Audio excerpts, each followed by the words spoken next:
Live from downtown Bakersfield, 23 ABC News Midday starts now. Good morning and thanks for joining us for 23 ABC News at 11 a.m. I'm Danielle Kernkamp. And I'm Mike Hart. This morning, the first full day of testimony in the long-awaited retrial of accused killer Leslie Chance got underway. She's charged with first-degree murder in the death of her husband, Todd Chance, back in 2013. 23 ABC's Alyssa Flores is live from the Superior Courthouse with the latest from the witness stand on day 2 of the trial. Alyssa?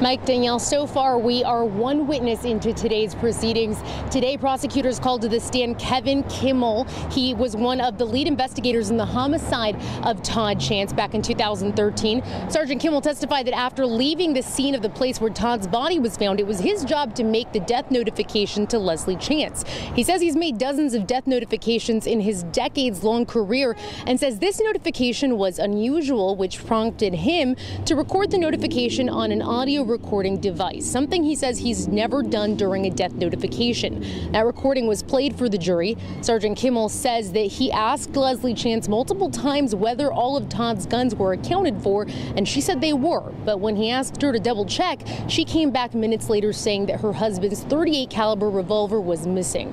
Sergeant Kimmel also said that Leslie Chance's hands were not tested for gunshot residue. Sergeant Kimmel's testimony just wrapped up and the court's taken a brief break. When we return, we're going to be hearing from other investigators that were there the day that Todd Chance's death investigation began. Be sure to stay with us because tonight for 23 ABC News at 5 o'clock, we are going to have a full wrap up of everything that happened today in court. And of course, you can follow along with us on Twitter, where we'll be bringing you live updates throughout the day and throughout the trial. In downtown Bakersfield, Alyssa Flores, 23 ABC, connecting you. And here's a look at our coverage on our social media platforms that you can follow along with in between our coverage on the air. As recently as 2 minutes ago, we are providing live updates throughout this entire trial. We have a team inside that courtroom bringing you the very latest on the Leslie Chance retrial. All right, very good. Right now, let's switch things up. Bring in Chief Meteorologist Elaine Rusk for a look at your forecast on this Tuesday. We're starting off with a little traffic. Starting off with that traffic. So this crash happened this morning about 5:45 a.m. on the northbound 5 and Maricopa Highway. It was a big rig that turned over. There's a diesel spill. There were some injuries. Huge cleanup project underway. And so there's no estimated time for the northbound 5 to reopen. As a result, the detour was the northbound 99, but that was closed overnight due to construction. Then they needed emergency repairs. So there's still only one lane open on the northbound 99 to take all of that traffic northbound. So big headaches there, and they aren't expecting to open up more lanes on the 99 until 1 or 2 o'clock this afternoon. So if you are watching from the south end of the valley or the Fraser Park area, I'm sorry, it's going to be quite a headache for you. You could take Wheeler Ridge, but you know that's a much smaller road to try and detour around. Visibility has improved greatly after this morning's fog. No word yet if fog was a factor in that crash, but take a look at how the fog has dissipated and now high clouds are coming through. So it's still a pretty gray day, but it is dry and it's pretty seasonal. These temperatures just above average with low 60s here in the heart of the valley. Mild air quality, which we like. There are no restrictions, but burning is discouraged. 50s for most of our mountain locations after starting off very cold this morning. They and the desert see those 50s this afternoon, just on track for average. Talk about the rest of the week coming up. Tonight, the city of Bakersfield wants your input about their new proposed site for a homeless shelter. Following community backlash over the first selection, the city council voted to delay action on the proposed Calcott site off East Brundage Lane until January of next year. Council asked city staff to perform a cost-benefit analysis and look into other sites.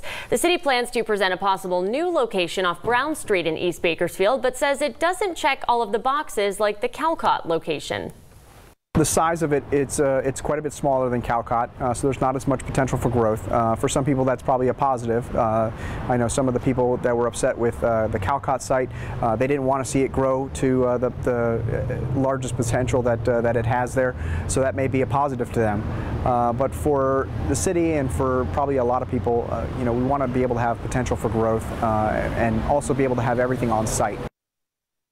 The new homeless shelter set to serve the needs of the local homeless population here in Bakersfield. The city's been working to address concerns raised by locals through a number of new programs, including the construction of a new low-barrier homeless shelter.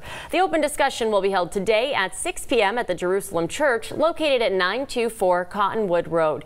If you missed tonight's meeting, there's going to be another one next Monday.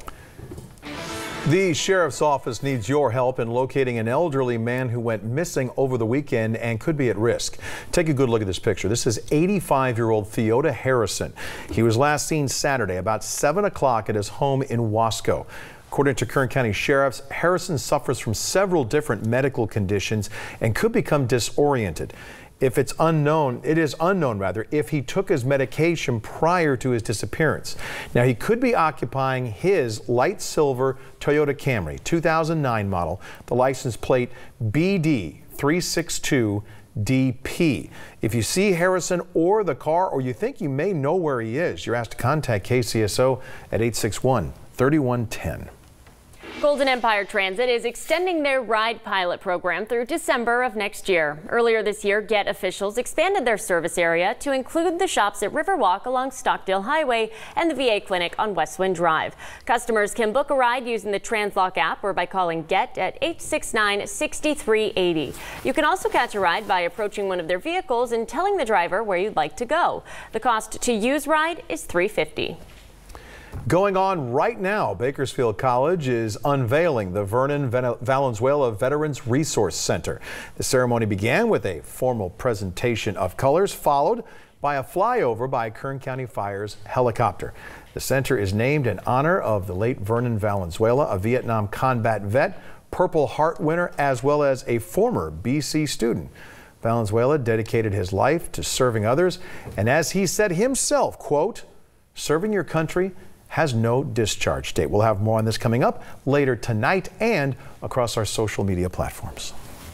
The Kern River Ranger District is planning to begin controlled burns just north of Wofford Heights today. Fire personnel will be burning hazardous fuel piles within the Greenhorn Mountains along Highway 155.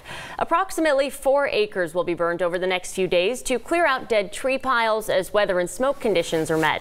Smoke will be visible from communities surrounding Isabella Lake. No road closures are anticipated.